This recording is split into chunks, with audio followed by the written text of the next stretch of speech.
Hello. ഇപ്പോൾ എനിക്കിന്ന് 11 to 4 ഷിഫ്റ്റാണ്. Basically എനിക്ക് ഷിഫ്റ്റ് ഇഷ്ടമല്ല കേട്ടോ, കാരണം ഇതൊരു ക്ലീനിങ് കൈൻഡ് ഓഫ് ഷിഫ്റ്റാണ്. അപ്പോൾ നമ്മൾ എല്ലാ ലെവലിലും പോയി ഹെൽപ്പ് ചെയ്യണം. അതിനേക്കാളും ഏതെങ്കിലും ഒരു ലെവലുള്ളതാണ്. ഇതിപ്പോൾ ഫുൾ ലെവലും പോയി ഹെൽപ്പും ചെയ്ത് അത് കഴിഞ്ഞിട്ട് നമ്മുടേതായ പണി പിന്നെയും ചെയ്ത് ചില ദിവസമൊക്കെ ഭയങ്കരമായിട്ട് ബോറടിക്കും. എനിക്കാണെങ്കിൽ ഞങ്ങൾക്ക് ഉറക്കം നിന്നിരിക്കുന്ന ദിവസങ്ങളുണ്ട്. അങ്ങനെ പിന്നെ ഇന്ന് എൻ്റെ വീട്ടിൽ ആർക്കും ഇന്ന് ഡ്യൂട്ടി ഇല്ല എന്നാണ് എൻ്റെ ഒരു വിശ്വാസം. പിന്നെ ഞാൻ വേറെ ബസ് സ്റ്റോപ്പിൽ നിന്നാണ് കയറുന്നത്. ഇതുവരെ കയറാത്ത ഒരു സ്ഥലമാണിത്, എനിക്ക് അറിഞ്ഞുകൂടാ.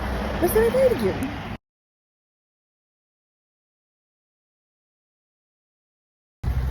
ഞാനിവിടെ എത്തി. ഇപ്പോൾ ഇവിടുത്തെ കാലാവസ്ഥയെ നമുക്ക് വിശ്വസിക്കാൻ പറ്റില്ല.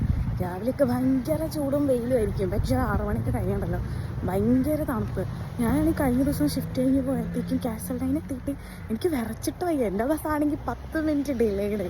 പിന്നെ ചില ദിവസം ഞാൻ എന്നൊക്കെ ജാക്കറ്റ് എടുക്കാൻ നടക്കുന്ന അമ്മയൊക്കെയാണ് ഇങ്ങനത്തെ പണികൾ എനിക്ക് വരാറുള്ളത്. നിങ്ങൾക്കും റിലേറ്റബിൾ ആയിരിക്കും എന്ന് എനിക്കറിയാം.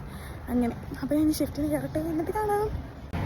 നമ്മളിപ്പോൾ സ്റ്റോക്ക് എടുത്തിട്ട് ഇപ്പം പോവാണ്. ഇത് പഴയ ലിഫ്റ്റും ബിൽഡിങ്ങും ഒക്കെയാണ്. കുറേ പേര് ലിഫ്റ്റ് കുടുങ്ങിയിട്ടൊക്കെ ഉണ്ട്. അപ്പോൾ എല്ലാവരും ചോദിക്കും ജോലിക്ക് പോകുന്ന അകത്ത് ഇതൊന്നും കാണിക്കാറില്ലല്ലോ. അകത്ത് കാണിക്കാൻ പറ്റത്തില്ല.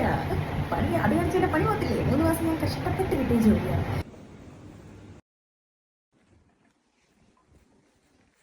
ഞാൻ വന്നപ്പോഴേക്കും നന്ദന ഇവിടെ ഞങ്ങൾക്ക് എനിക്ക് കുക്ക് ചെയ്യുന്നു.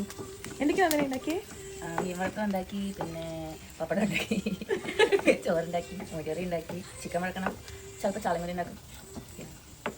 വന്നത് നന്ദന നല്ല കുട്ടിയായിക്കൊണ്ടിരിക്കുകയാണ്. കശണ്ടിയാണ്, സോ ഞാൻ കാണിക്കുന്നില്ല, സോറി. ഇത് വേണം മരുന്നുണ്ടെങ്കിൽ കമന്റ്. Okay bye.